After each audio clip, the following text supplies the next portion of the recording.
السلام عليكم ورحمة الله وبركاته كسر دواد عشر كيني سقالات لغة إنجليزية magacaygu waa macalin cali casharku maanta wuxuu ku saabsan yahay kelmado vocabulary of house and clothing vocabulary oo kelmada ah kelmadahaas oo ah house and clothing guriga iyo maryaha la xidho aynu bilaabana qabta ugu horeysa ee casharka part of the house oo af Soomaali ku noqonaysa kamid ah guriga aynu bilaabana kelmadda u horeysa door albaab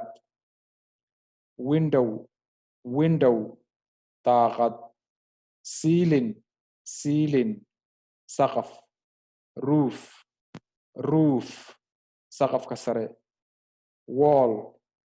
wall gidaar ama gidaarka garden waa gardenka guriga ka hore ama ka dambe labadaba imankana aynu gudubno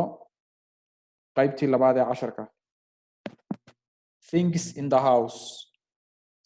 the house waxyaabaha guriga ku dhex yaala sitting room qolka fadhiga sofa fadhi chair kursi carpetka table miis TV television clock saacad bedroom qolka hurdada bed sariir curtain daah lamp laambad pillow barkin blanket go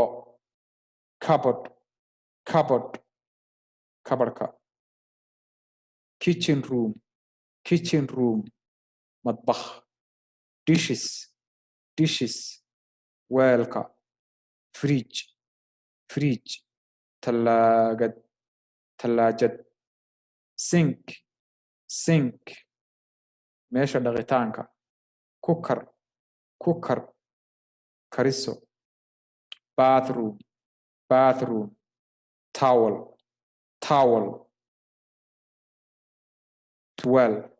shampoo toothpaste dawada ilkaha toothbrush cadayga ilkaha mirror muraayad perfume cadarka haddana waxaynu u gudbaynaa qaybtii saddexaad ee casharka oo ku saabsan maryaha iyo wixii la xidho dhan clothes things we wear maryaha iyo waxaynu xidhanno shirt ama shaati trouser surwaal shoes kabo socks sharabaado jacket juras dirac headscarf masar t-shirt garan hat koofiyad suudka coat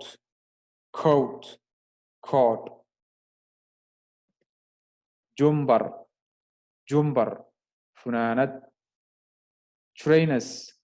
trainers kabaha sportska ah toob khamiis watch saacad veil xijaab skirt goono jeans james waa surwaalka jeanska handbag shantada gacanta glasses oo kiyaalo gloves gloves galoofyada gacmaha boot kabaha buudka ah siiba kuwa waaweyn intaasuu maanta casharkeena inoogu koob yahay intaynu ku kulmi doonaa casharkeena dambe thank you very much for watching